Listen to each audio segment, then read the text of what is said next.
Hello and welcome to the Build With Baer Workshop. My name is Pat Baer. I'm here to build a model kit and to hang out with all of you. I'm throwing the Bear Cave, the Lego, the site, the emote into chat. If you're currently a subscriber, you can reply with those emotes.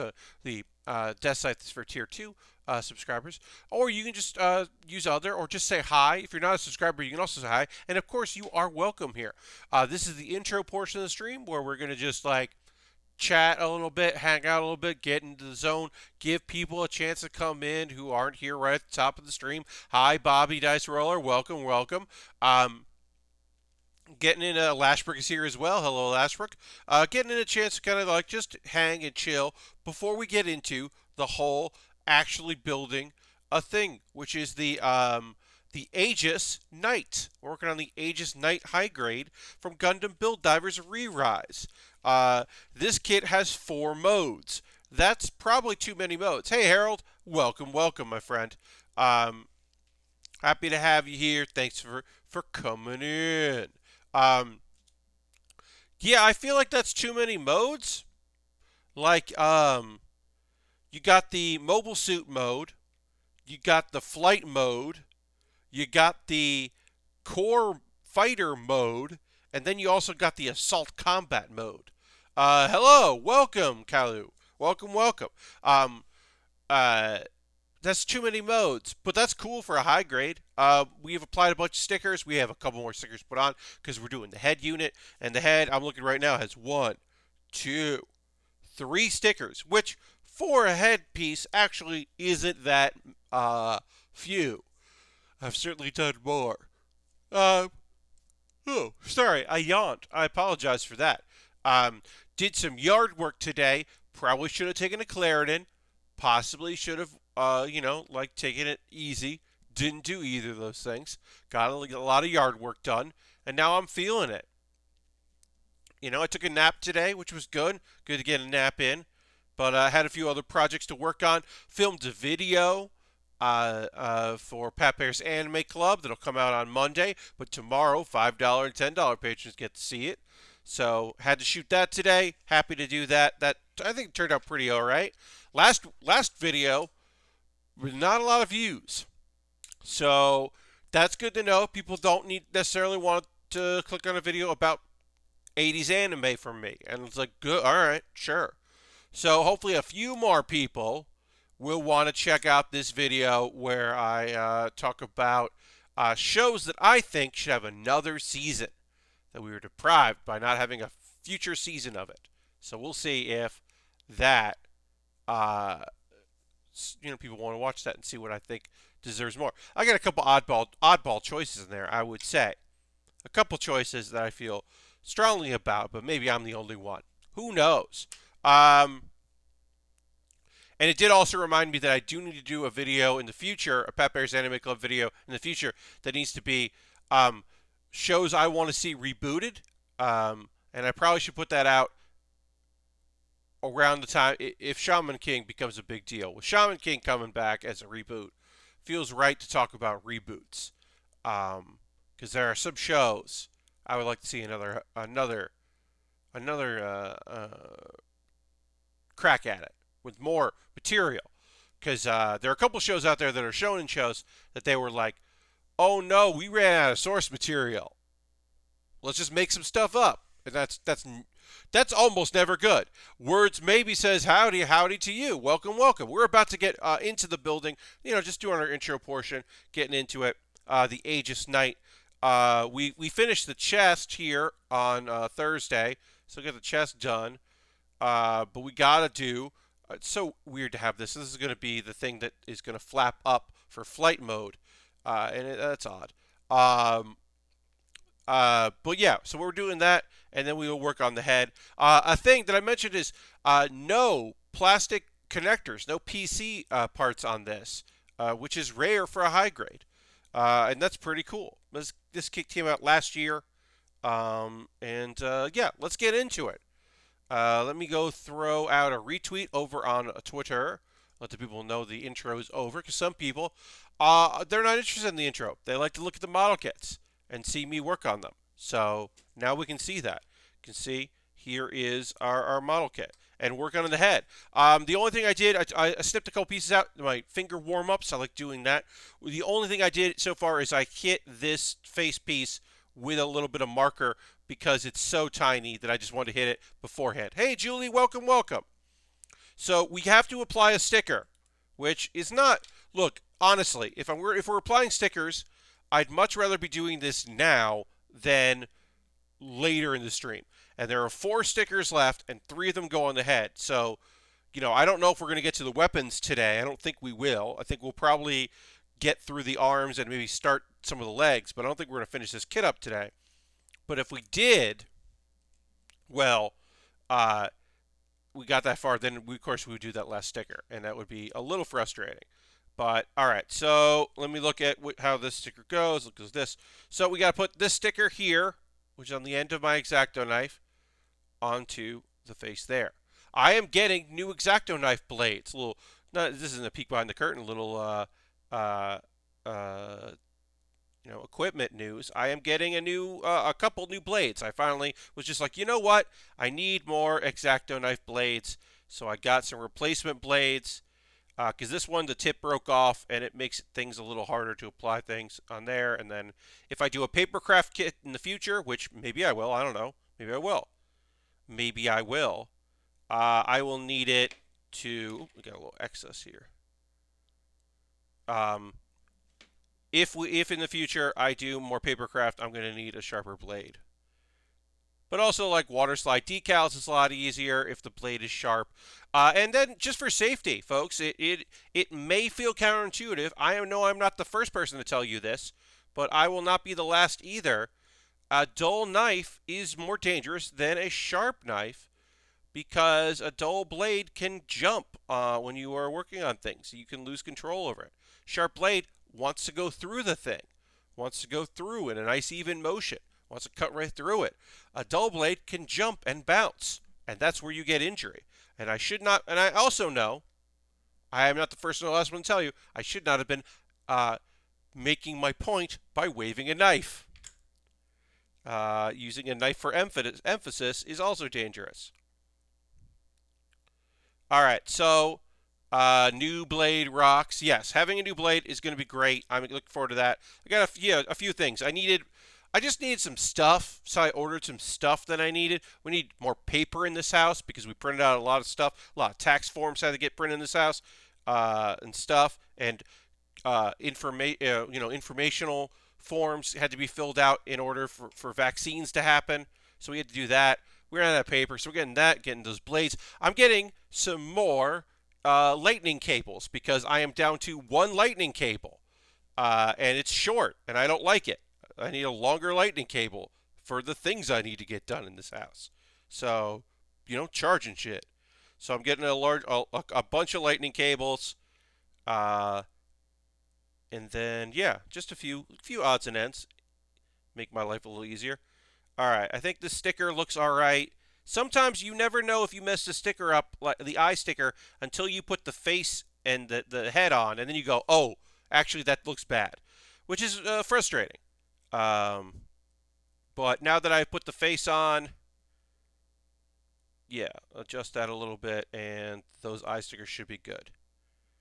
One of the nice things about doing this is you'll actually never really see it. You can barely see it. In photography after the fact, you might be able to see it. But when we're just working here, I don't really have to worry about it too much. All right. Got to do the back of the face and the front of the face. So that's C1. It's this here, and then we'll do the front. I will do panel lining once this is all completed because it is a small little thing. And other than panel lining on the face, it really doesn't need much. We'll still do it because it is nice to do, but I'm not worried about it. All right, so we need C118 is the back of the head here. But how's everybody doing out there on the internet? We got a few folks watching us tonight. Welcome, welcome. I hope you all had a pleasant Saturday. As I said, I did some yard work, which was good to do. Good to get out there. But did kind of wipe me out because pollen is starting to fall and will continue to fall. It is definitely spring here in South Carolina, and we will continue to be getting some large amounts of pollen coming out of the sky and getting in on stuff and getting all up in me and making me feel terrible. So that's not good. But yeah, I hope you all having a good old time. My dad got his first vaccine shot on Friday, so now everyone in this house has had one vaccine shot, which we're all very happy about, very chuffed about that. Uh, Looking forward to in a month's time getting myself and my mom our second shot, and then the next day my dad his second shot, and that's going to be in a month, which is rad. Um, if only there was a reboot like Full Metal Alchemist Brotherhood of Berserk Brotherhood. Yes. Now I do think that content-wise, not doing that arc of Berserk and instead telling a different part of the story was a cool choice. I don't think that the latest incarnation of uh, Berserk was good and it was impossible to watch. But I did like the idea. They're like, we're not just going to retell this story. We're going to tell another part of the story. Because I remember getting the Berserk video game, and it was like after the events of the anime, and I was like, what's happening right now? What is this? Where does Arm go? And I don't understand. Harold says, I got my first dose on Tuesday. Oh, you get your first dose on Tuesday. Congratulations, Harold. That rules. So happy to hear that, especially since, you being a teacher and all. That's awesome. So congratulations, my friend, on that. Um, yeah, more power to you, my friend. All right, so we got to put a nice green sticker on here. We got some green pieces on this kit, but we'll put our first green sticker on here, just in the back of the head, just right on the back of the head. Random question. Oh, sorry. Lastbrick says just got home from work, got stuck waiting for hours for a courier to show up. I hate that. You're on your schedule, and suddenly you got to be on somebody else's schedule, and that is always frustrating, my friend. And then Aristophan says, random question: what was your favorite anime game? Um, Rival Schools.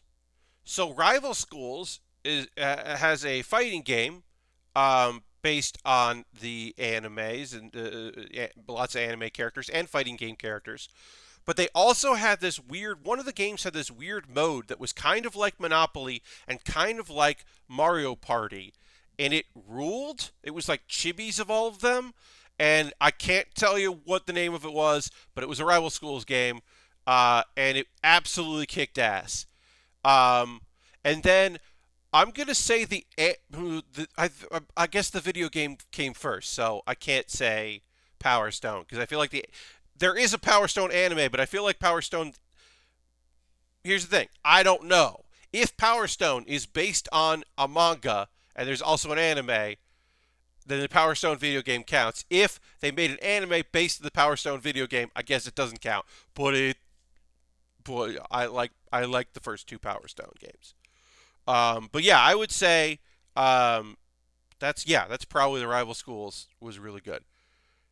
Uh, yeah, I played the Dreamcast Power Stone and then also the GameCube Power Stone, if I remember correctly. Yeah, I'm pretty sure that was a GameCube game as well. I enjoyed Power Stone, but there's also a Power Stone anime that was like fine. Um, yeah, I'm trying to think about. You know what was good, and I didn't know what it was called at the time. But I played a visual novel before I knew the term visual novel based on the anime Love Hina. And guess what, folks? I thought that was a pretty good game. It was just like it was just a dating like visual novel, but it was based on an anime that I thought was pretty fun. That's pretty good. Um, yeah, I remember thinking that was a fun game. That's also a Dreamcast game. That was not did not come out in the United States. I played that with a fan translation because that wasn't something you could just like that they weren't gonna license that and put that out in the U.S. So that was a fan sub. because it was a visual novel, and they're probably, I think there were like sound effects. There wasn't like voice acting in it anyway. I remember getting blown away. One of my friends imported one of those GameCube Naruto fighting games. Yeah, so some of those Naruto games are really good. The problem is there's like 20 Naruto games, so I don't know which ones were good. I think the first Shippuden was really good, but that also could be me getting that wrong. Like, I don't know. But there were Naruto games that were like pretty great. I just don't know which ones. I don't remember which ones I played. Um, I think this is sacrilege to many people out there. But I think there's only been one good Dragon Ball video game, and that's Dragon Ball Fighter Z. All previous fighting games were bad. All adventure games for Dragon Ball Z were bad. Um, some people have a soft spot for some of the fighting games. I think 22. Like, people have a soft spot for some of them, but I just didn't think they were ever interesting to play or fun to play. And I think Fighters was the first time that I ever was like, oh, yeah, hell yeah, all right, a Dragon Ball game. This rules. Like, I honestly feel that way. That's my opinion. Epic Open World is here saying, hey, Pat and chat, long time no see. It has been a hot minute, Epic Open World. Welcome, welcome. Happy to have you here. We're working on the Aegis Knight. It's from Gundam Build Divers Re-Rise, which is a mouthful. Easy for me to say. And we're going to put the second to last sticker on here. I'm pretty sure our last sticker is part of a weapon, so it'll be a hot minute before we need that again. Speaking of hot minutes. But we'll put our lovely sticker there. Epic Old World, just subscribed, saying happy to resub. That's 22 months. Let's throw the old applause in there. And throw the Bear Cave Lego Santa emote in the chat if you are a subscriber. Last week already beat me to it. Thank you so much for renewing your subscription. Epic Open World, appreciate it very much. Using your Prime gaming token on little old me. But yeah, I'm trying to think of other. I don't think there's any One Piece games that have ever been good. Like, they've been kind of interesting, but not good.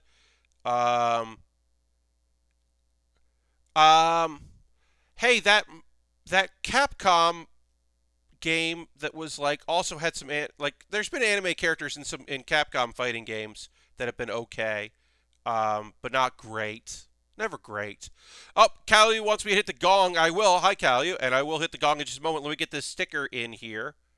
Get this put down right. I'm putting that down where it belongs. Great, sticker has been in place, and I will get the gong out. I want to make sure I put my blade down, my X-Acto blade.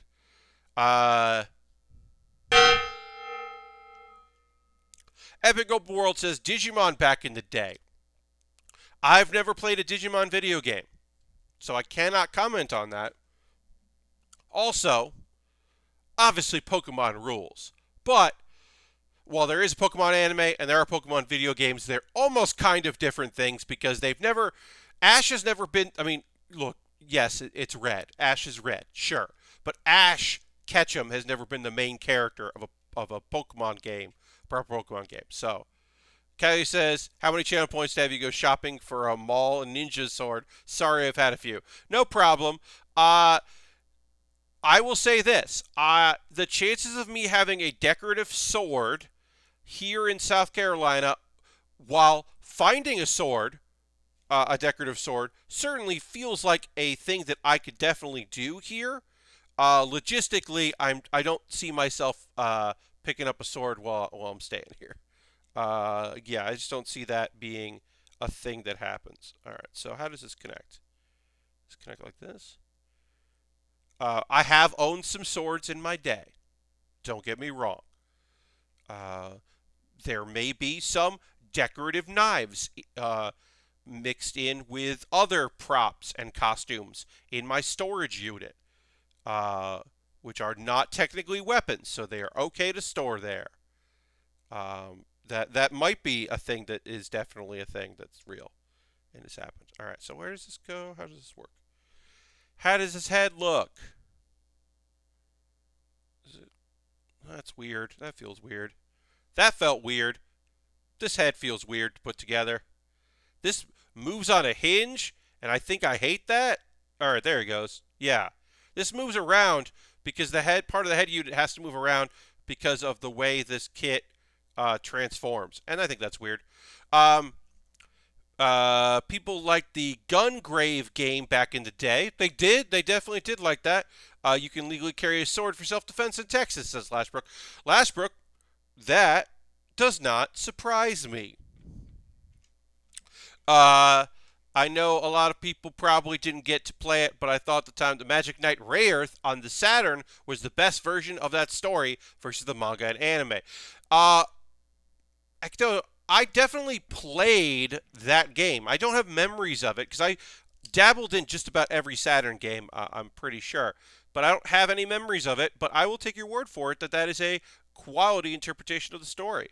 Um, uh, I saw that they were releasing the third DLC for Dragon Ball Z Kakarot soon, and my question is why? Look, somebody likes that game. I don't know who, but somebody is just like, hey, here's the thing. Every time they make a Dragon Ball game, people buy the Dragon Ball games.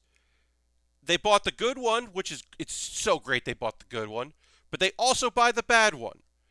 And so, like, I don't know. Oh, you know what was a good video game? It wasn't. Um, the fighting game, the JoJo's Bizarre Adventure fighting game that came out, it came out to coincide with the OVA, the quote-unquote lost OVA, the quote-unquote hidden OVA, way before they redid everything. Dragon Ball Z Kakarot Yamcha DLC, indeed. Um, Here's the thing about, maybe you don't know this. Maybe you've only seen, you started with like Diamond is Unbreakable and you went back and checked it out. So at one point, years and years into JoJo's Bizarre Adventure being a thing, the decision was made was let's release some OVAs about this. And their decision was one that very few people in anime have ever made. So it's kind of amazing they made this decision. And their decision was people will watch the first episode and be confused, and then they'll go and buy the manga and get caught up for the second OVA. And that didn't happen. Instead, people were like, I don't get what's going on here. I won't be purchasing the second OVA. They just started in a spot. Now, there were other things that happened with this JoJo adaptation. Like they translated, they had some books in there that they were like, they're Egyptian books, so we'll put some text on there. And whoever they got to do it did the text wrong in a way that was insulting to many people, which is why JoJo's Bizarre Adventure is still banned in some countries because of perhaps they mentioned the name of a certain prophet that Islamic faith people would be like, what the fuck? So there were a couple things that happened with that, but all of this to say, before it got canceled and scrubbed from the world, they made a JoJo's fighting game with a bunch of characters and some of the characters in the JoJo's fighting game weren't in the OVA yet because they thought they were going to get to that part of the OVA. And I played that not knowing anything about any characters. I didn't know what stands were. I just thought, this is a fucking very cool video game. And it was a very cool video game. And then years later, I would come to understand who the characters were, and I'd be like, oh, okay, this is fucking weird and cool. But at the time, I was like, I don't know what any of this is. No thinking. First gut answer. Yu Yu Hakusho or Hunter x Hunter. Or Hunter x Hunter. I'm going to go with Yu Yu Hakusho. While I think that some of the choices made in Yu Yu Hakusho were a bummer, perhaps the last story arc was not as strong as it could have been. Hunter x Hunter is like 3 different manga. And I love one of them, like another one. I don't enjoy the third one, and I haven't read the 4th one. So, because There's actually 4. Hunter x Hunter, to me, has diminishing returns. Uh, Dramatic diminishing returns. Even if I maybe like some of the characters better. Um, it's not really anime, but I started that Vanquish remaster, and that game is just fucking anime nonsense. It's great. Oh, that's a Japan-ass Japan game. That's a B. Yeah, that's a B game. That's a B, capital B video game, and it's some good times. That is Vanquish has some style I really like. But yeah, Yu is definitely where my heart goes when I think about the two. I have a lot of respect for Hunter x Hunter and the choice to um, be one of the most unique uh, shonen manga in that uh, the main character. Look, very few, if any, manga have ever made the choice to have their main character not get their powers back and stop being the main character. Even Akira Toriyama tried to retire Goku as the main character in Dragon Ball Z and gave up doing it. Like, if Akira Toriyama is just like, I don't want to do this, all right, fine, Goku's back. I will give in to peer pressure and bring Goku back. Like, if Akira Toriyama does it, like, that's saying how much the market does not want their main characters to stop being main characters. If you're not aware, Hunter x Hunter, towards the end of what is the 2011 anime, which isn't canon with the manga, Gon loses his abilities to do fighting. He'll never unlock his Nen abilities, his inner abilities ever again. He can't do it. We're doing the arms, and all of these are duplicates, so we'll be doing that. So the main character stops being the main character, and they fluctuate around some other characters, and then also jump to a another major character, but not main character, and make the focus about him, basically. And he still does the same thing that he did in Yu, which is retire a character he's tired of working on because he didn't want to think of a way for them to be power leveled. I mean, Kuwabara is only not in one arc. Leorio ducks out after the first arc. It's just Leorio comes back for the third arc a little bit, but there's just a point where he's just like, yeah, I don't want to rate this character. I don't want to figure out how to make this character bigger and better anymore. I don't need to. He could just hang out, and it's kind of ballsy. It's kind of cool. I will say the last major arc that was in an anime form is very polarizing. The Chimera Ant arc is very polarizing among Yu Hakusho fans. No, sorry, Hunter x Hunter fans, because it is very different. It's just a different vibe. It's just a different vibe. I don't know. But yeah, it is astounding to also have two incredibly strong works like that. To say that, oh, what are your big anime? Well, I did Yu Yu Hakusho and redefined shonen in the 90s, and became an international phenomenon.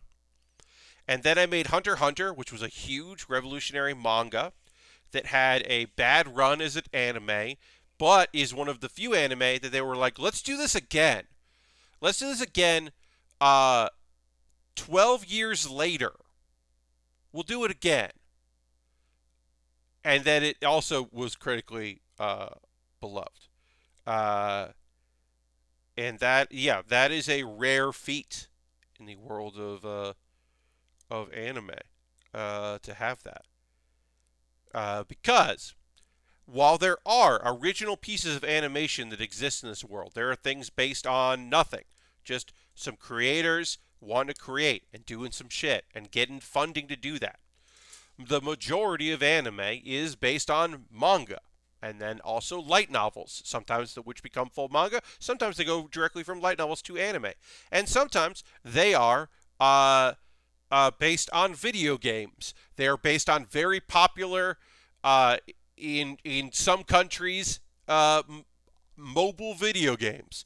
But all of those things are advertisements for something else. So it is very rare to see like a new thing come out, a new version of a thing, because they have to assume that they will sell some manga for it.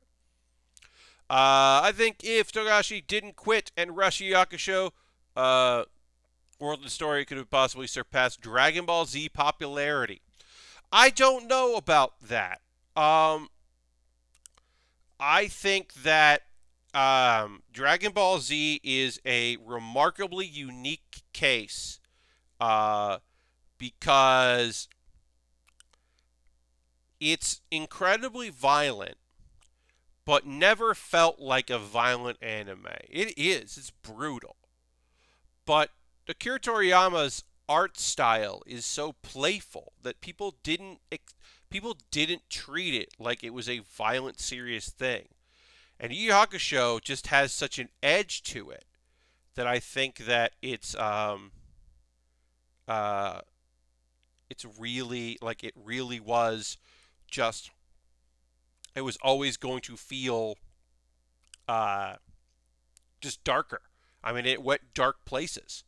Uh, and a lot of it has to just do with the man's health. The man just doesn't. It's not that he was like bored with it. He didn't quit. He took time off because he was sick, which is why there are Hunter x Hunter breaks. Hunter x Hunter is perpetually in break and comes back and goes on break and comes back because of the system that exists where one person at most you have like mangakas who write and draw everything, and then there's an editor or team of editors that help. But yeah, when you put these creative works on one person, and then they are not healthy, then you don't get you get stuff like that. So it is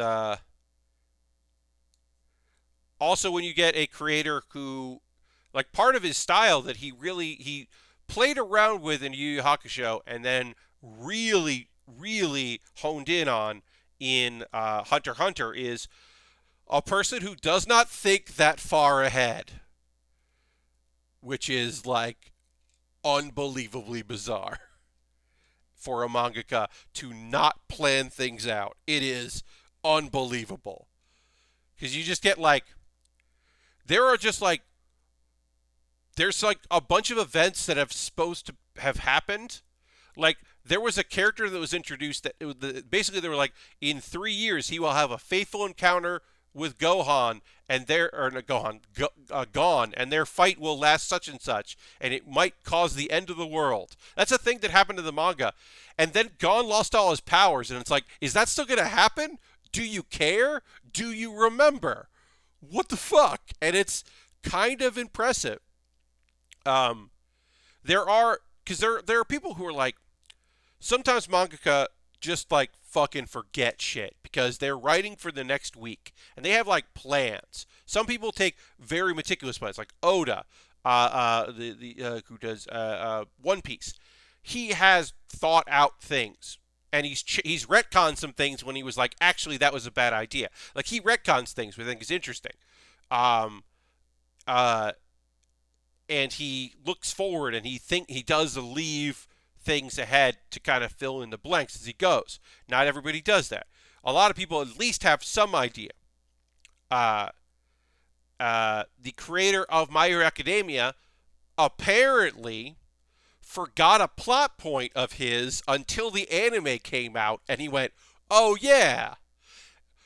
Because there's a whole thing in the manga about like maybe there's like someone in the school working for the villains, and people like fans of the manga were like, "Oh, who could it be?" And then when it came out in the anime, people were like fan theories about who could it be, and oh, it could be this person, oh, it could be that person, and then the manga was like, oh yeah, we never addressed that. I forgot. I forgot I put that in there, and it's just like, oh shit. Okay. That is the problem with taking big swings. Sometimes is that you're just like, ugh.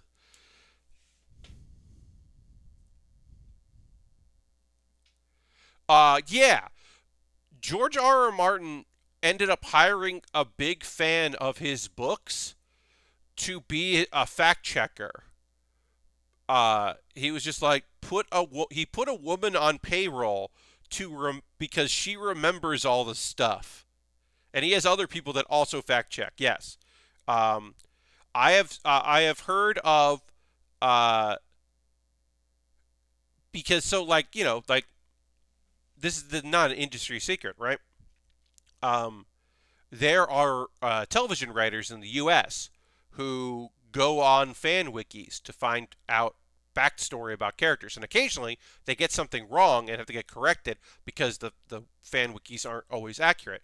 But there are TV writers who are like, look, there's no Bible for this show, but there is a dedicated fan wiki. Star Wars has actual librarians. Yes, there are there are lore keepers. There used to be a Warcraft lore keeper. I do not believe that job got replaced, but there used to be somebody whose job it was to remember everything that happened in Warcraft, so that if they tried to do something in World of Warcraft, he could be like, well, you would have to do this, this, and this if you want to do that. Like, because when there's a lot of lore, because the thing is, there are always going to be people who work on a project who did not work on the original. And not everyone keeps detailed Bibles and histories of the things that have happened. But there are fan wikis. I know this. I know somebody that worked on Fallout 4, and we were talking about a thing, and I happened to mention a thing about Fallout New Vegas. Like, it came up, someone else brought it up. Um, and they were like, oh, yeah, I read about that in the wiki. And I was like, you've been to the, it hadn't occurred to me. I was like, you've been to the Fallout wiki? And I was like, yeah, I had to play through old Fallout games when I got the job. So I used the wiki to play through 3 in New Vegas. I was like, oh, of course you would. It hadn't occurred to me. It should have occurred to me. Of course you would use that. I was like, oh, that rules. I believe the thing we were talking about was how um, when Fallout New Vegas originally came out, there was obviously there were a lot of bugs in Fallout New Vegas. I'm about to say that there was a bug, and you're going to be like shocked. You're like, what? A bug, you say? In Fallout New Vegas? No, there was. There was a bug in Fallout New Vegas. And this particular bug meant that it was impossible to get a positive ending if you were going to side with the NCR. There was supposed to be a way for you to say, hey, I will side with you, but you have to be nice to the followers of the Apocalypse who are here in Freeside. Because I like the followers of the Apocalypse. They were really they were people that were like set up to help folks like rehab, and they were just like nice. They were just nice people doing good work in Freeside. And so I was like, I want to take care of them. Well, that quest was bugged, and you couldn't like convince the leader to help out the NCR. So if you went with the NCR ending, then they like took it over and ran them out and relocated them, and it wasn't a good ending. So their best ending was the free Vegas ending where you don't side with either faction, and it's still not good. And then eventually they patched it out so you could get the good version of that ending. And I remember that being very frustrating because I liked the followers a lot. Like, there were a couple other, like a bunch of those endings were bugged because it was just like, it just came out, that game came out hot and some stuff wasn't going to work. And that was one of the things that wasn't going to work, was just like, it is not going to work out that you can like get these people that you want to get to be friends, to be friends and play nice. It just wasn't going to happen. But I really like the Followers of the Apocalypse, so I wanted it to happen. That was my big thing. Wanted their ending. Eventually, they did patch that. I think also there was a way where we could get the great cons, to like leave and like flee in the great battle instead of fighting and dying. But originally that didn't work, so they would just die. The NCR would hunt them down and wipe them out, and I was like, no, let's get them out of here. Sorry about that. Yep, Harris, that I am hitting your PTSD with New Vegas death claws. Yep, don't go into a canyon. And that one path that should be a shortcut, and it feels like a shortcut, and you're like, I feel like this is a shortcut for to do great things. And there's just like a blind death claw there, and you're just like, fuck, this thing is about to murder me. There is no way out of this. Just gonna get murdered by this death claw. Yep. New Vegas death claws were no joke in Fallout New Vegas. They were going to murder you. They were going to enjoy themselves while they did it. That's still probably my favorite Fallout game, Fallout New Vegas. It's one of my favorite games of all time. It has some not good DLC, but also the best Fallout DLC that's ever been made. Going to Big Empty is one of the coolest things that DLC is so incredible. The writing is so good, the character work is so good, the voice acting is so good. Having James Urbaniak in there as one of the heads in a jar, oh, so good. The villain that you're like, this villain kind of sucks, and then you find out why that villain sucks, and you're like, oh, this isn't bad writing compared to the other stuff. There's a reason why this character is like this, and it's a good reason. It's a good reason? Oh, that's a good time, y'all. That's a good-ass video game. All right, I'm going to panel line this here before we put more armor on it, just cause I can do it. But yeah, you might not know this. I may have talked about this. I have only beaten Fallout 4 once. I have put hundreds of hours into Fallout 4. I have done many, many playthroughs of Fallout 4. I have so many mods for Fallout 4 that I like that make things just a lot of quality of life stuff to make things easier and to unlock some stuff. I've got, I can have a bunch of companions at the same time. I've got new companions that were added that people modded in. I've got all kinds of very fun mods in that game, but I've only beaten it once because I reach a certain point and I don't want to continue the story anymore because I don't want to even pretend that I'm siding with my son. Just don't want to do it. But yeah, I have complicated feelings about that game. But I do enjoy settlement building very much. So I like to restart the game with a bunch of resources and cheats, and I just build a bunch of cool shit and have a good time. More times than I have since last work. Yeah, I just did it once, but then I basically get to the point where sometimes I never even contact my son. I stop before that, or I just go and do as much as I can. I'll do a bunch of stuff. I'll do a bunch of things in that game over and over again. Every time I play through, I'll go in and make sure that, it's like, oh, we got to help Travis out. We got to help Travis's confidence out. We'll do that. We always want to help Travis out. We want to help some people in need. We want to help that old man in Salem kill all those Murlocs and get that sniper rifle. We want to do that. We want to help out those people. We want to help the old lady that accidentally murdered her grandchild and thinks that she's a synth. We want to go help her process her feelings and then hang out in her pretty cool settlement. There are things I will do in every playthrough. Um, we're gonna go kill every damn raider in Nuka World. We're gonna go do that. Uh, but then there's other stuff that I'm just like, nah, I don't care. I'm good. I hope with the Microsoft purchase they go back and remaster that game. Epic Open World, I would not hold my breath on them remastering that game. Now, do I think that the next Fallout game will be less buggy? Maybe. It might be less buggy. I would like to think that it would be less of a mess. I don't know for sure.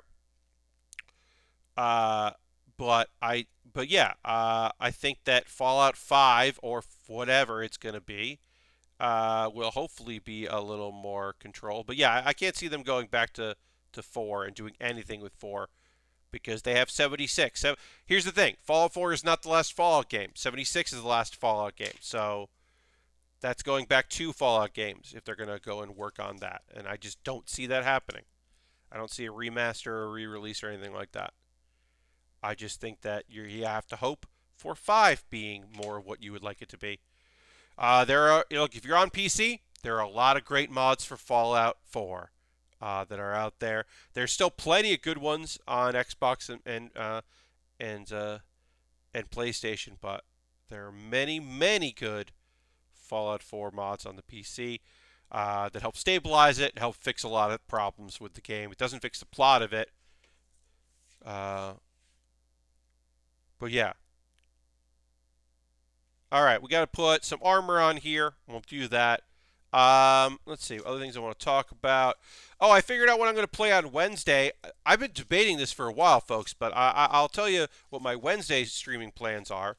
I am going to be heading back to the world of Cloud Gardens. Going to go back to Cloud Gardens and play that. Ooh, actually, that just reminds me. Sorry, I got to look at the thing. Hold on one second. It's Cloud Garden. I may have misspelled that in a document.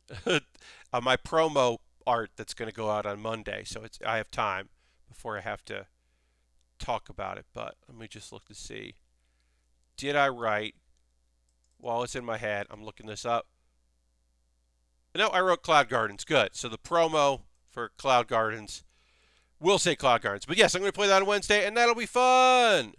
Because that's a very fun game, and I really enjoy it. So I will be playing Cloud Gardens on Wednesday. You can come check that out. We'll try to solve some puzzles, have a good time, build some cool stuff. Maybe we'll go back and we haven't done free play in a while on that and free build. So maybe we'll go back to free build and build some stuff.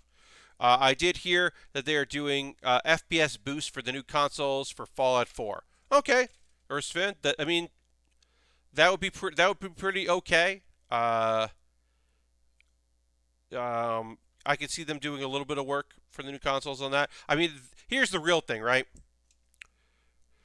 People gotta do something because there aren't things for the new console. So the new consoles don't have stuff, so they gotta make stuff for the new consoles, so the new consoles have some kind of stuff. So that makes a lot of sense to me that they'll be like, let's make these versions of the old games better, so people will play it on there, and then hey, look at this big game that came out years ago. You could just play that, and look how nice it is. But yeah, hopefully they will like it. Let's see, other things going on with me, because we'll go to pause for the calls in a bit, but right now, we just want to keep working on these arms, get these guns looking good. Let's see, I don't know what else I want to talk about. Yeah, I said I did some yard work today. It was fine. I'm going to be on a podcast the end of this month, recording the end of this month. So I have to do some research for it because it is a discussion podcast. And of course, I will be talking more about that in specifics when I have information to promote for it, like when it's coming out and all that. But I've been doing a little bit of that. It's just I have to watch some stuff, take some notes. I'm pretty good at that. But yeah, I'm excited to talk about it. And I'll have more to say about that in the coming weeks. Also, I was supposed to be on another podcast that's theoretically recording here in March, but I have not gotten any information about when that's going to be. I very much want to do that podcast. That'll have a lot less research, but I was looking forward to doing that. So hopefully they'll get me on for that podcast. But I don't know. But if I get more information about that, I'll let you know. It's almost at the point where I'm like, "Hey, did you lock down a date for this thing? I don't want to be the person to ask you that because it's not you're the one that asked me to be on it, but I also really want to do it. So like, are we doing it? Feels weird to be that person. But also I like sometimes I just say stuff like, "Hey, I'm trying to like lock in my schedule for the rest of this month, so could we like talk about this thing and if you still want to be doing it or not?" I think that can be helpful to be like, "Hey, and that's true. I do like to lock down my schedule for the month about things. So we'll see. What else? What else? What else? My next live Pat Bear's Anime Club will be on the 24th. That'll be a Wednesday, the 24th. I will do Pat Bear's Anime Club. And about this winter anime season, because it is wrapping up. We're getting ready for the spring anime season. There's going to be a bunch of shows to check out. We got some good isekais coming out. We got some action shows. We got a lot of sequels to things. Should be very interesting to see where these shows end up. Many returns. Some new stuff that looks good. Some comedy stuff that's comedy, romance comedy, and various other things. Some continuations, like Slime continues, because that's a double length. It's very strange. Slime is double length. Or sorry, not Slime. Spider. Slime takes a break. But there's also the chibi one. So this is here's Pat Bear's, like, letting you know if you were like, oh, I kind of want to know what's going on. I kind of like what's happening here, but I haven't really loved most of Season 2 of That Time I Got Reincarnated as Slime. If the vibes in That Time I Got Reincarnated as Slime have not been up for what you're into, if you really like Season 1, but Season 2 has gotten like kind of like more of a traditional isekai and less like a fun fantasy, almost like a slice of life, well then you're really going to like Slime Diaries, which is all the stuff that doesn't happen in the main story. It's just goofy slice of life. It's chibi-ish versions. It's not full chibi, but it's like more cutesy versions of the characters. Just like having good times and like silly adventures. And if that's what you liked about the first season of That Time I Got Reincarnated as a Slime, then then it looks like this is going to be the thing for you. So that's coming out next season, and then after that will be the continuation of the grim darkish That Time I Got Reincarnated as a Slime. So that should be should be pretty fun. I always think it's weird where they do these like chibi-ish kind of like cutesy things. Like they were doing one for Stray Dogs, and it was like that's a dark ass show. Here's the chibi cute version, and it's like, all right. I'm sure there are plenty of people who are like, this is exactly what I want. Don't do the other thing. Do the nice one. So, there's a market for it, clearly. I mean, I shouldn't talk. The only Fate series I've ever seen, the only series I've ever seen in the multiple anime series of Fate, the only one I've ever actually checked out is Today's Menu for Emiya House, or Emiya Family, because it's a little side series where they're all just nice and everything's okay, and they're just making good food and being nice to each other. And I guess it helps if you know the backs. Like I know some stuff. Like I know that it's fun to see Rin and Sakura hang out because they're sisters but weren't raised as sisters. And I know that from like most of the main storylines that involve those characters. And I also know that one of those characters has a bad fucking time. So like her having a good fucking time in this one is like pretty great. So yeah, so I've watched. That's the only Fate I've ever watched. I watched the nice, cute one where they just have a good time and hang out. I know there's another cutesy one. I've just never seen that because it didn't involve food, so I didn't watch it. But I know there've been a few cutesy ones. All right, so we got to put the arms on. We're gonna do this arm first, and we'll do the other one. Very simple. We just really the hands are just different, but we can also do some panel lining on here. Put these arms on here, and then we'll just hit this lovely lavender with some black. Yeah, so that's on the 24th. I'm going to talk about a bunch of shows coming out, and of course I'll give you my thoughts on the shows this season. I should probably barrel through and finish up Heaven's Design Team because I stopped watching it, but I would like to finish it before the 24th. Also, I think doing the live 24th, there will be a couple shows that hadn't wrapped up, but I'll just give like my thoughts up to that point. But there might be a couple shows that started late in the season, so I won't actually be able to talk about them, which is a shame. But they'll be over. The main thing is I want to get that video out because the next week new shows start. This is a really odd thing for this spring season. There's very little time between that season ending and the new season starting. Usually there's more time. There's like a period where there's like very few things out, but that is not the case this season. The winter season, like things just started late, and so things are just going to pop off right away. So I want to get a video out so that people have a guide. Because I like doing that service. The thing is, you may watch that and you're like, I'm not really watching anime, but then there's like one show I mention and you go, oh no, okay, that's a show I'm interested in. I want to see the show about the dragon who's just looking for a house because he got kicked out of his dragon village, and he's just he ends up meeting somebody that's like, I'll find you a house, and that person is a demon lord or something. But he doesn't necessarily know that. He just thinks that he's hanging out with a okay, well, no, P120. Okay. He just thinks he's hanging out with like a realtor. I just love the idea of that, like house hunting for a dragon. That's just like a fun premise. I'm very interested in seeing where that goes. All right, so this is going to go on this hand. But yeah, maybe there's some show next season I'll tell you about, and you're like, yup, that's the one for me.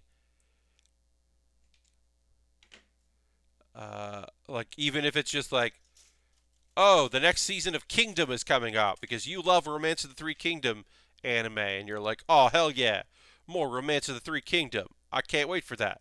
Like, great, you don't have to wait that long. Another one's coming. That's one of the things I am in my life the least interested in. I don't want to see Romance of the Three Kingdom. I don't want to see a faithful retelling of Goku and Journey to the West.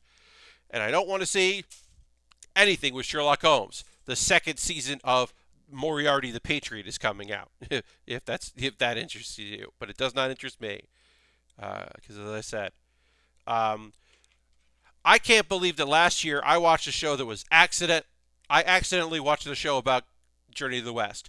It's a minor part of the story, but there's a character that is just Son Goku. And I was like, God damn it, they tricked me. They tricked me with a cool show that I really liked. And I still like it, even though one of the characters is Goku. But I don't want to watch those things anymore. I'm tired of, why is it, there's 5 great Chinese novels, great great from history, 5 novels. Why do we only see 2? Why do we only see Romance of the Three Kingdoms and Journey to the West? So much Lu Bu and so much Goku. Not enough the other books that, if pressed, I could tell you that the word blue is in one of them. I don't pretend to know much about those other 3 books, except I know I haven't seen anime adaptations of them. But there are 5 great like novels. We've had like 100. I did a video about that, about my pet peeves and one of my pet peeves was like Journey to the West, and I listed like a quarter of all the anime where a character is either Goku or the whole show is a version of Journey to the West. Like, there's so much of it out there. Ooh, look at this. All right, we've got our head done here. We've got our we got our head done. We got our arms and our chest done. We're gonna start working on the legs coming up. But first, we're gonna take a pause for the cause. If you are new to the stream, what is happening right now is I'm going to do my ad break. Basically, I'm going to promote myself and things that I do. I do this every stream, right dab in the middle of the stream. It'll be 5 minutes, 8 minutes of me talking about ways you can support the channel if you'd like. You're under no obligation to do so. But I like to do this every stream just to let people know their options. Lashbrick's already thrown the emotes in. Yeah, if you're a subscriber, you can throw the Bear Cave Lego, the site, the emote in the chat. Being a subscriber is a huge way to support what I do and the continued work here. If you're not going to subscribe, consider hitting the follow button and turning notifications on so you know when I build. I build model kits on Monday and Thursday and Saturday from 9 p.m. to 11 p.m. Eastern. Wednesday at 9 p.m. I do something that's not model kit building. It's video games generally. Hey, Jam, welcome.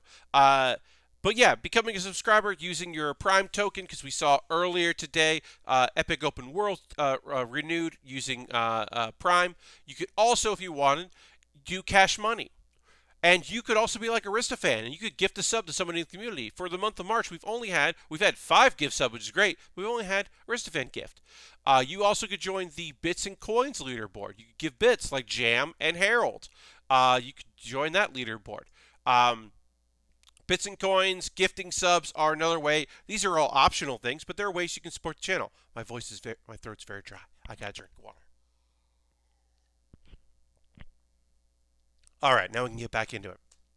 But yeah, bits and coins, subscribing, those are ways to support what I do here.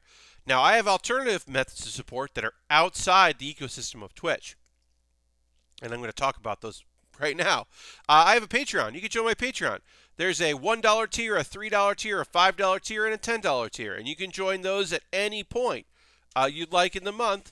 And there are different rewards for each tier. So if it's a little cheaper than going through Twitch, or if you want to spend more money and get more rewards. And that means the world to me. You're under no obligation to do so, of course. But if you would like to, feel free to do that. I have a YouTube channel. Now, you can subscribe to my YouTube channel for free. Subscriptions are free.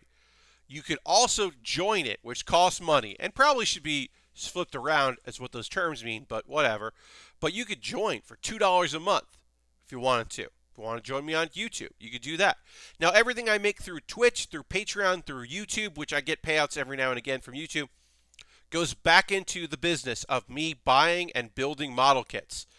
There's another thing you can do is one-time donations if you're so inclined, and there are ways to do that. If you're watching this later on YouTube, what's up, YouTube? Thank you for watching the archive. You can find all these links in the show description that I'm putting here in chat. If you're watching the VOD, it's in the chat. If you look at the chat during the VOD. Coffee and Streamlabs and PayPal, and that money goes into a fund, and I buy model kits. I just purchase a couple kits. I'm going to be making another purchase very soon. I'm paying some bills, and once all those bills clear and I see what my funds are for the rest of March, I will be going ahead and making another purchase of model kits so that I can continue building kits. I have stuff coming, but that's that I pre-ordered, but that's not coming till later, so I got plenty of time before that to continue to build model kits. So yeah. For a free thing, a free way to support what I do. Join my Discord. That is a free way to support me. Just jump in that Discord. It's free. You can post build photos. I post after every stream. People post stuff they're working on. People promote themselves and what they're doing. It's very chill and not an aggressive Discord. I'll say that. Let's see, things we can do. I have an Amazon wish list. If you would like me to stop what I'm, not stop working on this kit, but after this kit, instead of working on one of the other things I have in my backlog, you could be like, no, Pat, don't work on one of those. Instead, work on this. And I will. I'll jump to whatever you bought on my Amazon wish list. I've got Lego sets. I got nano blocks. I got high grades. I got master grades.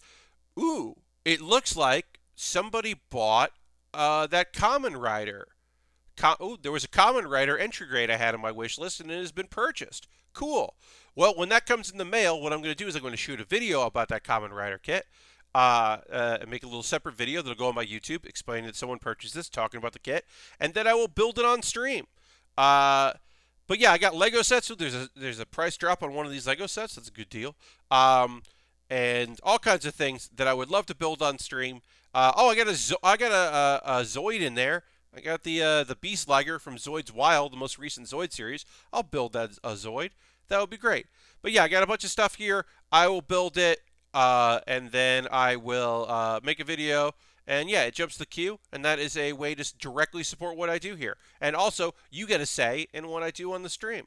An alternative to that is you can buy a gift card to USA Gundam Store and then send me a DM on Twitter and be like, here's this gift card.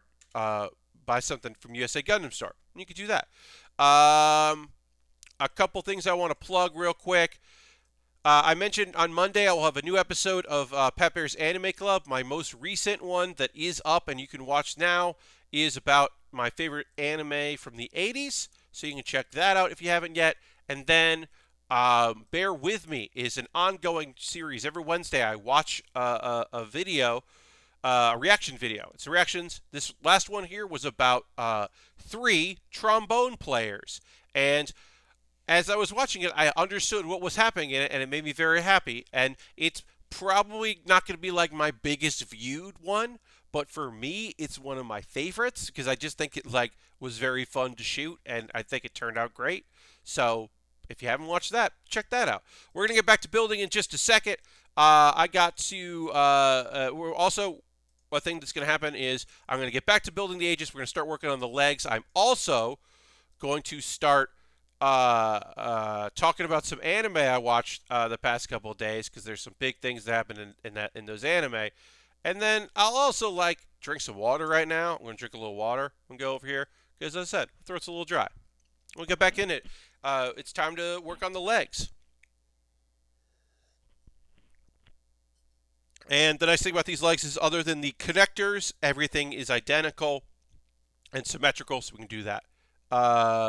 Oh, Funko sent you. Oh, that's lovely. Welcome. Welcome, Dugma. That's so nice. Funko is great. Welcome. Welcome to the old Build With Baer Workshop. We're in our second. We've started the second hour of the stream. Working on the Aegis Knight from Gundam Build Divers Re-Rise.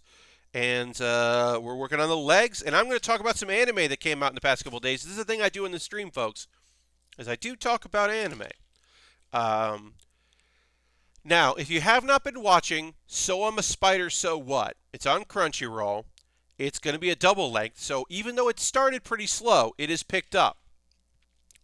Now, it is an isekai, and some people like different world anime, not for me.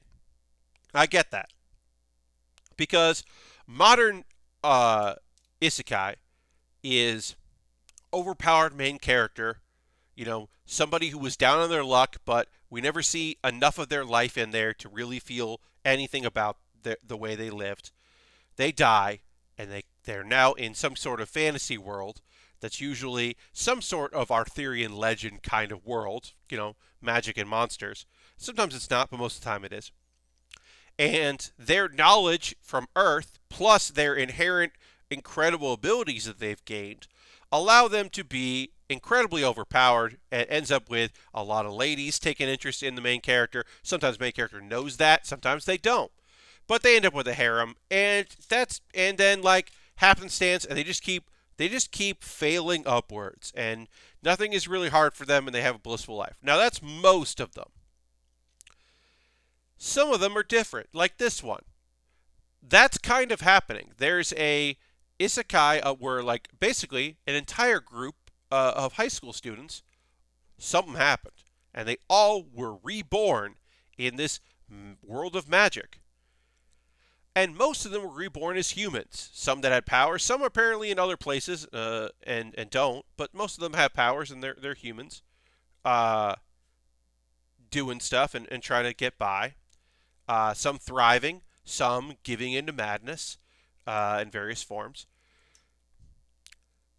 But honestly, I don't give a shit about any of those characters. I don't care about any of the humans. I only minorly care about the girl that is a dragon because she was a bully in her life, so she got reincarnated as a dragon. So that, yeah, some of those things I don't care about.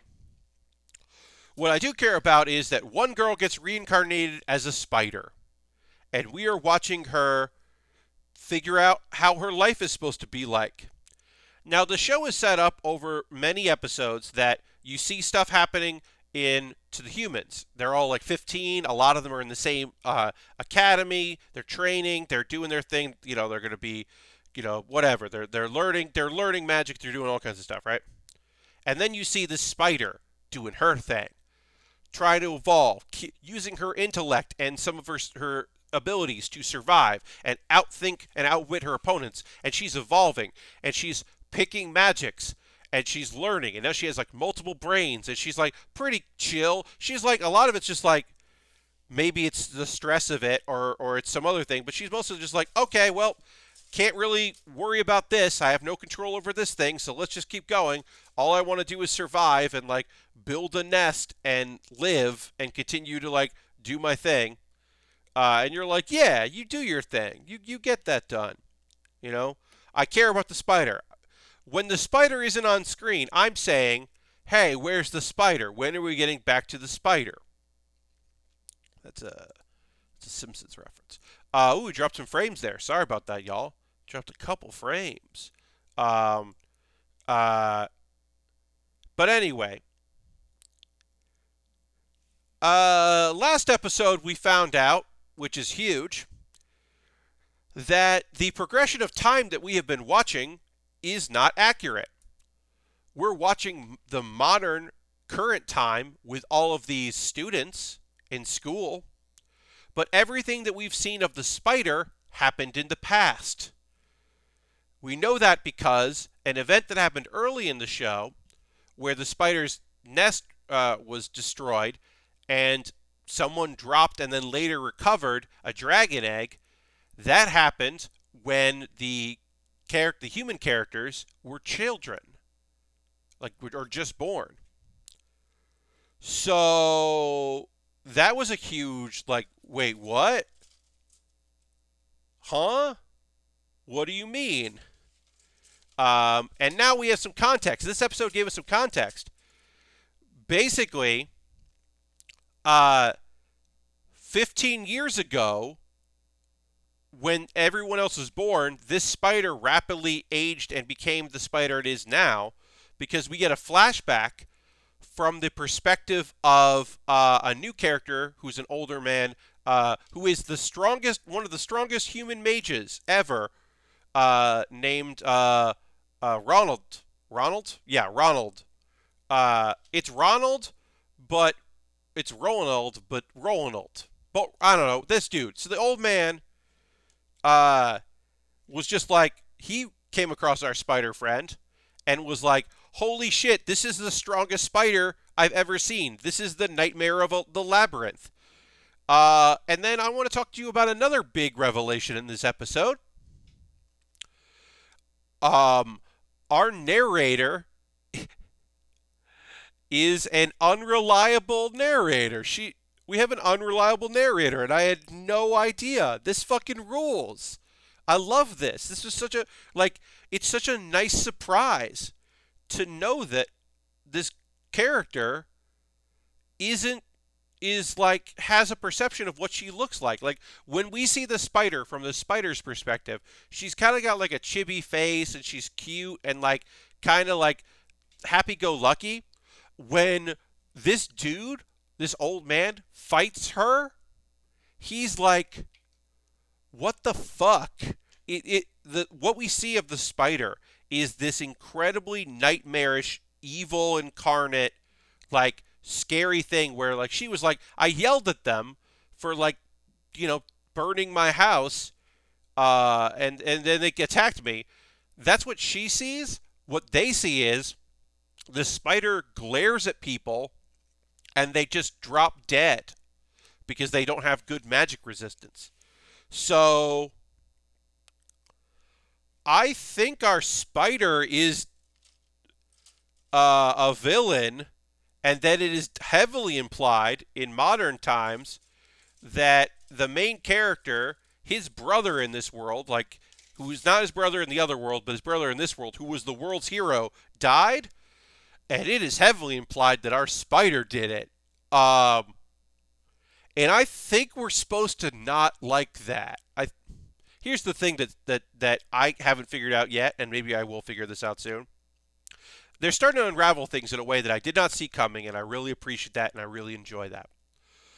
But also, if our spider is supposed to be the villain, and we are supposed to be upset about what she has become, and maybe side with the humans, that's not going to work for me. I do not care about that. I don't at all. They did too good a job of me liking the spider character. She rules, and I don't care if she's evil and kills humans. Like, she's a fucking rad, weird spider. And she's also going to evolve at the end of the episode, which is cool. But yeah, honestly, I'm so psyched to be able to talk about this show right now because I did not see, like I said, I didn't see this coming. I did not expect, like, last week when it was revealed, like, I kind of had an an inkling that, like, hey, everyone got isekai'd and now they're, like, quickly, like, growing up because they got reborn. Did, like, it take longer for her to get reborn? But no. I glanced at some of the promo materials for this and was and passed by. Gonna have to give it a shot now. Yeah, so words maybe. My real thing is, I originally categorized this as a postmodern isekai. So I'll really quickly say traditional isekai is Escaflowne Fushigi Yugi. It is works that were greatly influenced by novels, Japanese novels that were greatly influenced by Alice in Wonderland. So young ladies traveling to a different world, that was what isekai was. Modern isekai, your standard modern isekai, is what I was talking about. Overpowered main dude, harem, whatever. Postmodern isekai is how they got weird with it. And I thought this was a postmodern isekai, but it is just a weird isekai. And I know I said weird in two different explanations, but by postmodern, I mean like by the grace of the gods is just a slice of life that happens to be an isekai. Restaurant to Another World is an isekai, but it's about food. It's just about food. It's going different weird directions with the genre. Kuma Kuma Bear is really a modern isekai with a female lead, but it maybe is more traditional. But this is just modern isekai does little for me. Yeah. So also that time I got reincarnated as slime. The first season is a postmodern isekai. It's going in a different direction. It's doing a different thing. It's become, through its second season, that time I got reincarnated as slime has become a modern isekai. It's dark. There's some sadness to it. There is a harem building around. He's becoming more aware of the harem that he has created. It's becoming more traditional as it goes. And I don't mind those. But yeah, this one is interesting because it does bounce between who should be the main character, Shun. He should be the main character of the story. He is, he's going to be the world's hero. He has problems he's dealing with. He's trying to do the right thing. He's trying to keep people together. He's trying to keep people safe. He's trying to do all this stuff in this world. But also the main character is the spider who is having a different isekai. She is almost in a different anime, but now those worlds are clashing, and it's kind of interesting as things have unfolded. I've been pretty psyched about it. But yeah, I don't know. I'm gushing about it because it caught me off guard. Because the real thing, like I said, it's a double length series, and it was like at first I was like, this is slow. There was a whole episode where it's just like that one spider trying to outwit a bunch of monkey monsters, and I was like, this is a weird show. This is a very slowly paced show. It's kind of strange. And then, like, it's been picking up now as things are happening. But the revelation at the end of this episode that our spider friend is not a reliable narrator was such a genuine surprise to me. I did not see it coming, and I was thrilled by it. I was less thrilled by Jujutsu Kaisen. So we are in episode 22 of 24. And I didn't necessarily love the tournament arc. Now, I will say it was a unique tournament arc that just finished up. It was unique. It was different than other tournament arcs in that there weren't any one-on-one fights in this and the second half of Jujutsu Kaisen. So I did appreciate that. I am surprised, though, that this episode is the beginning of a new arc. A new storyline is starting up. So they're not going to get too far into it unless it's a very short storyline. And I don't know, but I assume that it's just going to be a storyline that they start and then they pick up when the show comes back, which I'm sure it will. Jujutsu Kaisen won Crunchyroll's Anime of the Year for the year 2000, which doesn't necessarily mean anything, except it does mean that a lot of people think it's very fucking good, because a lot of industry people seem to really like it. So, So that that like I said, it's an award, but it also is an award that people were happy to get, and it seems to be very popular. So Kaizen is starting a new arc, and the best thing is that we are getting backstory for Megumi. Megumi is giving us some backstory, and apparently our second male lead used to get in a lot of fights growing up with bullies and delinquents. Just like he was a bad kid for attacking bad kids. But we're back at his old middle school because a bunch of people died. There is a curse, and there is some sort of thing where after a certain amount of time, if you have been cursed by this thing, you will just die. There is some condition that is being met, and they're going to go kill that. Also, the bad cursed spirits that stole some stuff, they stole something called a curse painting or something. I don't know what that is, a death painting. And one of those death paintings showed up, and it's gross looking. So now our heroes have to go fight that. There is a nice little moment where we do find out backstory. One of the people who could get killed is Megumi's sister, who went to the school as well and inadvertently got caught up in this ritual. And she is bedridden, and he can't ask her for details, which leads me to believe that maybe she is also comatose, maybe, or something. She can't respond. So I don't know. But we're getting a little backstory. I really want more Nobara backstory. She just got introduced, and I know her powers, and I kind of get her vibe, but I don't know enough about who she is as a person and why she's doing this. I would love more backstory for her. I think that would be cool. But yeah, there's some good moments in there. I thought that was kind of fun. But yeah, it was a fine episode. Like I said, they're starting a new arc. I don't think this is going to be a short arc. I feel like it's going to be the next two episodes are going to be lots of fights, and then there's a cliffhanger leading into the next thing, is my guess. But I don't really know. All right, let's panel line this while we've got a chance to do it.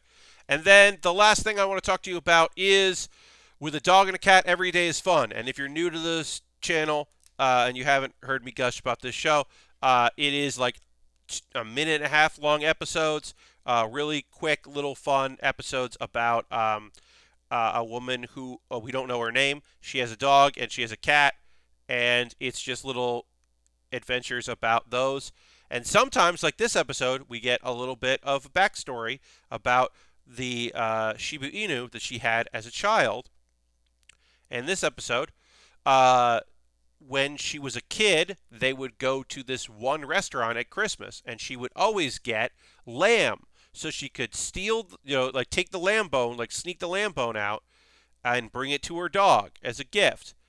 And so she's there at this restaurant for the first time, and she kind of mentions to the waitress, like, "Oh, this I used to come here as a child, and I would steal this bone." And the woman is the same waitress, because I guess she probably, family run or something. And she's just like, "I always wondered why what you did with those." And then the owner is a little embarrassed that she had been seen doing this, but then they talk about their shared love of dogs, and it's very nice. And that was really cute. And then there's a quick little thing. Nothing about the cat in this episode. Um, because she always encouraged the dog to poop into poop and pee pads, and then also follows the dog and picks up the poop. The owner is convinced that the dog thinks that the owner loves poop and loves her poop, and that is embarrassing to her.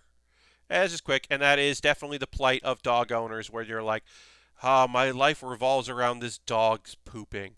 And that is very true. I feel like there are a lot of truths to with a dog and a cat. Every day is fun. It's a very cute show. I know some people aren't the hugest fans of it, but I love it. I also miss having pets very much, and this reminds me that I do miss that quite a bit. Uh, I really do miss it. Damn. I'm not in a position to have a pet, but when I move out of this place and get back to some semblance of my life again, uh, the thing I hope most for is that I end up in a place where my roommate has a pet, because I have had roommates with pets, and that is great. My last roommate had a dog, but she was very old and kind of just stayed in his room. But sometimes she would come out and see me and hang out. Roxy was great, but she mostly just kind of slept until my roommate came home. Uh, so we didn't hang out enough. But a previous roommate had two cats, and one cat didn't really like me, didn't really like anybody. She was a stray, an old stray that my roommate rescued.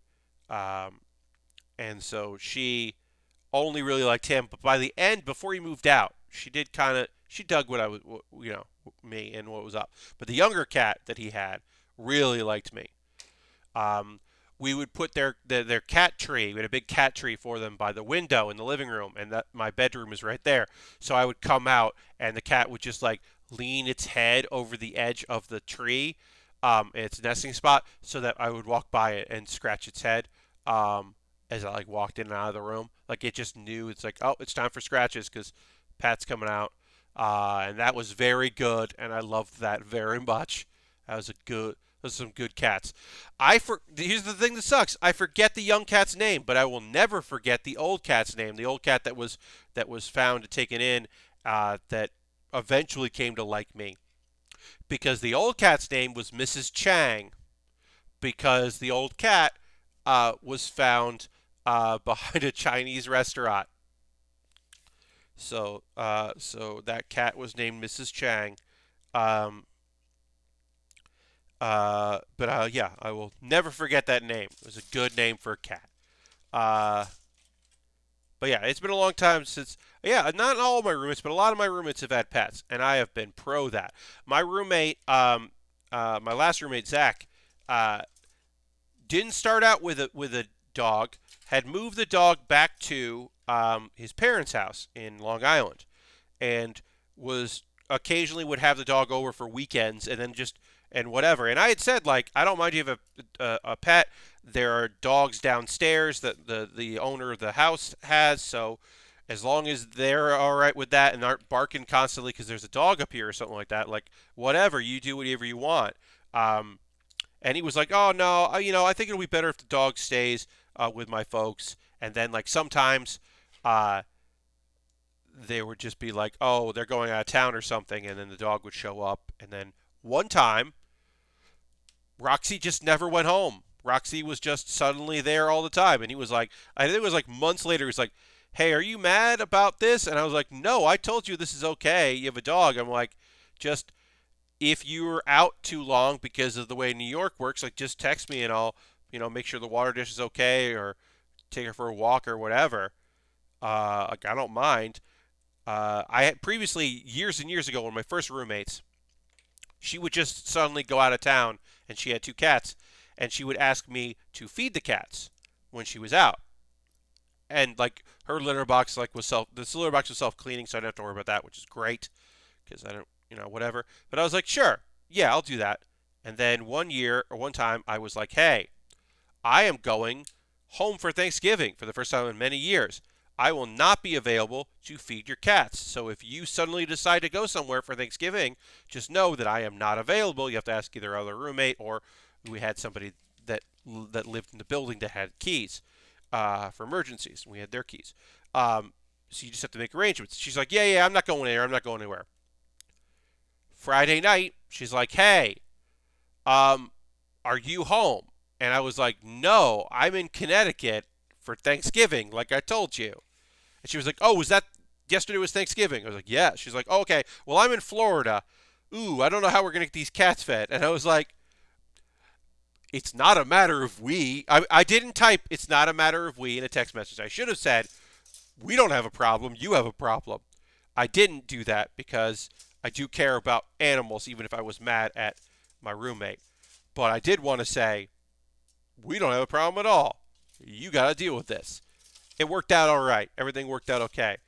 And then I was more insistent when I would be out of town. Okay, I'm going out of town, so either don't go anywhere or make arrangements. Yeah. One of those cats my former roommate had really liked to eat paper. She just liked to rip and chew on paper. That was the thing that she was really into. That was her thing. I had a lot of scripts where I would write notations on the front page. Like I would write my key for like what the lights meant and what the commands were for things and anything I needed to do before it started. So I bought a filing cabinet because of that cat. Because I would just have scripts laying around because I wasn't doing stuff. This was before I had an iPad that I would keep things in or a computer that I would read scripts on. I would just have physically printed scripts because that was the easiest thing at the time. So yeah, I got at that point I had a filing cabinet, and then I think I put Transformers on the top of that filing cabinet. Does anybody in chat have a pet right now? Anybody got animals out there? Let's talk. We got a little bit of time left on the stream. Let's talk about your pets. You can tell me about your pets. You could always, if you wanted to, post photos of the pets in the Discord or send me a tweet with your pet photos. I mean, I am not saying you got to do that, but I am saying if you want to do that, I would love to see that shit. But yeah, anybody got any pets? You got fish, you got lizards, you got guinea pigs, cats, dogs, snakes. Now's the time to gush about how great your pets are. Let me know what kind of pets we got out here. As I said, do not have any pets right now. Would like to, I'm going to be feeding some fish again next month because my mom and dad's friends and who are neighbors are going away, so I'm going to be conscripted to go over and feed fish, and that'll be nice. I don't mind doing that now and again. Fish are okay. And I like being helpful. So, yeah, I'm going to do that. But yeah. If chat, I guess chat doesn't have any pets they want to talk about, and that's okay. If you don't have pets, that's fine. You don't have to, you can live in a world without pets like I do. But I assumed that somebody in chat was so excited about the opportunity to tell me about how cool their cat is, or about how goofy their dog is, or whatever, or about how their ferret is very smart and can open doors, or whatever you want to talk to me about. Not by choice, says Dugma. Okay, well there you go. And also, yeah, some people aren't pet owners. They don't want to be pet owners. They're not into that. That's not their thing. They don't like pets. They've had through just preference or trauma or their living situations. Totally understand that. I would like to have a pet again at some point. Do like pets, but as I said, honestly, the best case is that a roommate has a pet, because then I'm helping that roommate, but it's not. I'm not paying for vet bills. But then I also get snuggles and scratches and good times. Um, I wouldn't mind owning a cat, but that pet rent though. Yes, indeed. Ghost Valve, hi Ghost Valve, says living situation is my reason. Totally understand. Valid reasons. I want to make that clear. I am not judging you, y'all. That is valid. Um, and Akito says, I have a cat, and she thinks she is hilarious. Her favorite thing is to rush by me and steal my chair, and she lies there and focuses me to mess with her and wrestle and stuff to get her off. Oh, cats especially, but any pet that's just like, oh, you were sitting there and then you got up? That's mine now. Love that. That shit's very good. I miss my old roommate's dogs. Oh yeah, words baby. Yeah, totally. Right. I'm in a similar situation. I miss my old roommate's pets. Some of my old roommates don't miss that much. Their pets though. I recently moved back with my parents, so I get to hang out with my old cat from high school. He's a big jerk, but he's super nice to me. Yeah, So when I was 4, we moved into the house that I grew up in, which I loved that house. No bad words about that place. But we got a cat, like right when I moved in. And Stanley was a nice black cat, and I never really saw eye to eye. I was a young child and played probably too rough, probably yanked its tail, probably tried to ride it like whatever, like a horse or something. I was probably not cool at 4 with that cat. But as I got into high school and the cat got older, Stanley got much older, I would feed Stanley. I would make sure that, if I was making tuna fish, well, that tuna oil or the tuna water, that's going to go in the cat bowl. I'm going to take care of my cat that way. I'm going to make sure my cat's fed. I'm going to look out for Stanley. So towards the end of Stanley's life, he and I had a good little friendship, generally based on food. Like he always really liked my mom the most, but occasionally he would come and sit in my lap. But yeah, he just had a preference for my mom over anybody else in the house. But yeah, towards the end, he and I saw eye to eye. Didn't mind him. Had a couple dogs over the years. Some good dogs. But yeah, I've actually surprisingly had a lot of roommates with pets. Considering like New York, you don't necessarily think about that, but I had quite a few. It was good. Always liked that. When I didn't have pets around, that always felt bad, but never enough for me to want to go out and get one myself. Because I just always ended up living with somebody that had something going on. Didn't mind it. I had a roommate very briefly that had a cat that like instantly fell in love with me, but the roommate did not stick around for that long, which was a shame because her cat was just like, and I was apparently one of the first people that cat ever liked because this roommate was just like flabbergasted. She was just like, this cat does not like anyone. What is happening? But she did not stick around that long, which is a shame because that cat was cool. That cat wanted to hang out. Well, just like, that cat, like, and not like in the way. That cat wanted to be in my chair between like the chair and me and just like hang out, get some pets, purr constantly when I wasn't even doing anything, and just like chill. It's like, oh, well, you watching something? You watching some YouTube? Cool, I'll hang out here and watch YouTube with you. And it was just like very nice. It's like, oh, you getting up? All right, I'll follow you. Where are you going? And I was just like, going to the bathroom. It's like, cool, I'll stand outside there and wait for you. Then I'll walk back with you. It's just like, all right, great, let's do it. I don't know. I've said that, maybe I said this in stream, but I don't know. Pets really like me. I've only had one dog in my life that I've ever met that did not like me. And unfortunately, that dog was belonged to the owner of the house I lived in for 12 years. Like, unfortunately, 12 years of living in the same apartment, and for 7 of that, there was a dog that absolutely hated me. The only dog I've ever met that actively was just like, you? Oh, I hate you. I hate everything about you. But also, I think pretty much hated everyone. So it wasn't just me, but it also was definitely me. And that was very frustrating. Ooh, I got a package coming from Amazon. That's good. It's coming on Monday. Cool. Hell yeah. Um, but yeah, that was always a real bummer for me. Was that dog was just like not into me and my whole scene.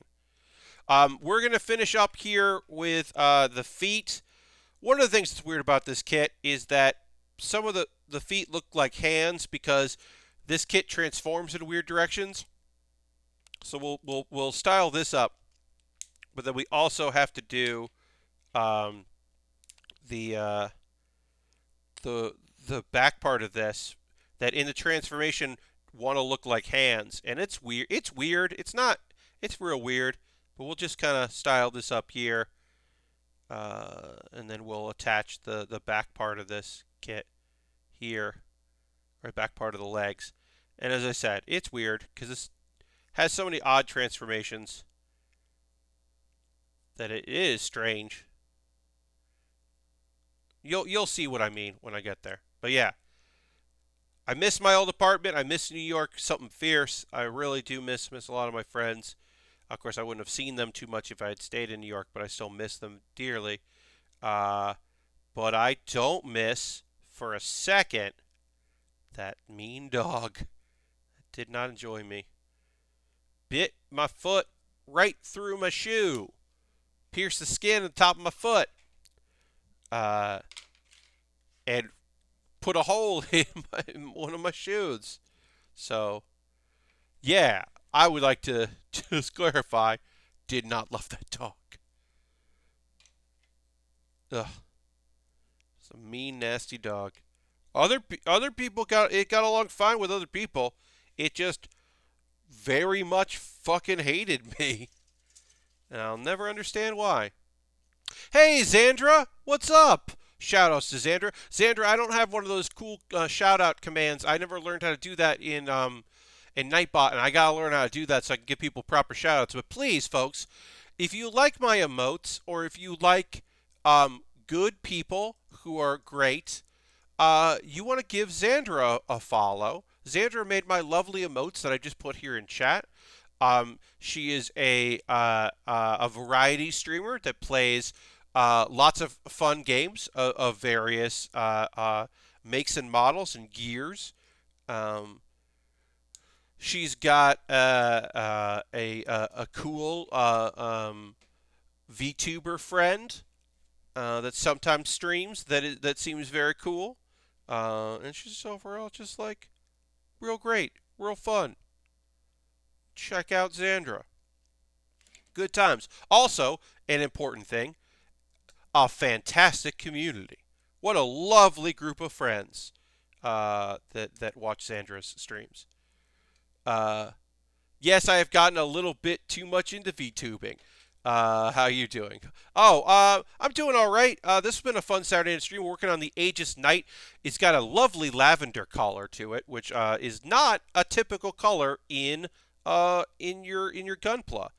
And then also, its legs have fists involved in them because it transforms into a bunch of weird shapes. This thing has a flight mode, but it also has like a combat mode where it just looks very strange. But yeah, this is a weird thing that we're building where its leg is a fist in there, like a hidden fist. That's just a weird thing on this kit. But yeah, it's been a lovely little stream. Yeah, this Aegis Knight has a flight mode, which I do love about mobile suits. I do love a good flight mode. But it doesn't do that thing where its shield is suddenly the cockpit. The cockpit, which we haven't built yet, is on the back of the kit. Although these legs don't seem to be that stable. We'll find out later if these feet are stable. But what goes into a flight mode? Does it turn into jet? Yeah. So basically, in Gundam, when things have a flight mode, basically what that entails is they sometimes their like arms squish out, and then like parts of their shoulders suddenly like parts of their backpack become like uh, wings, and sometimes their shield just moves over and becomes the cockpit. But often, other times, they have something on their back that flips up. Like we haven't built this yet. This will be on the back, but we'll have this here, and this will be like part of the backpack, and it'll just flip up. Now, an important thing is in the anime or in the manga, you only see it from the top down. You only see it like this, where it's flying and doing its thing. You never see it like this, where it is clearly just a scrunched up mobile suit with a thing sticking out of the front of it. So you'll never see it like, you'll always see like flying like that, but you'll never see it flying like, turning upside down. Because they know it looks ridiculous, so they won't show it to you in the anime. So if you ever watch Gundam Wing and there's a flight mode in there, yeah, you never see the upside down portion of it. Or like the Espion. The Espion is from Gundam Wing, and that is a Gundam that is its flight mode. It's called its two-headed dragon. It's not two-headed dragon. Its feet become like folded. It just folds in half, and then like the top part are supposed to be the dragon heads, but they're just the feet, and it never worked right. That is a very cool kit that unfortunately just has like a weird transformation. Or people are like, no, that doesn't actually work, y'all. Come on, what are we talking about here? All right, and see that's not as these are still very loose. Yeah, that's really loose. Once this kit is completed, I mean it does come with a stand. Generally, high grades don't have a stand, but because this has a bunch of transformations, it has a stand.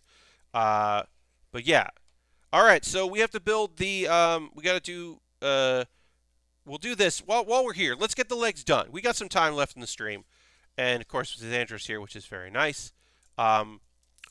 Let's complete the legs. We won't finish the waist on this stream. Also, a cool thing about this kit is it's got a lot of energy, like weapon stuff, beams and weapons and all kinds of things. For a high grade, this is very rare. You may usually only see like this would be in there for like the beam sabers, but this is giving us a lot of cool, like neon yellow, like energy stuff. Yes, this is very cool. As I said, this is atypical for a something of this scale. One of the reasons why I was interested. The main reason I was interested in doing this kit was because it had so many transformations. Because usually a mobile suit has, most mobile suits have 0 transformations.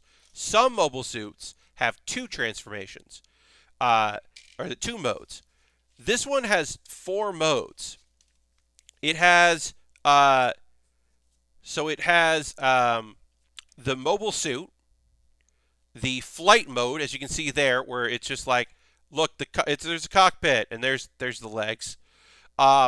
It has the combat mode, where it becomes this weird energy thing, and it like becomes like a 4-legged thing, where basically its feet, because you said like these are also hands. The bottom of the feet are hands, so they can hold weapons.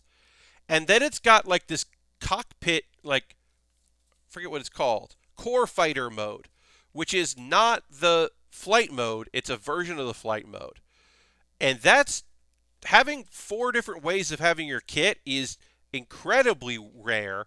But also having that all be in a high grade is very surprising. So this is I would say a pretty unique kit. Right, so this is this leg, this is this leg. Okay. Got to make sure my legs are right here.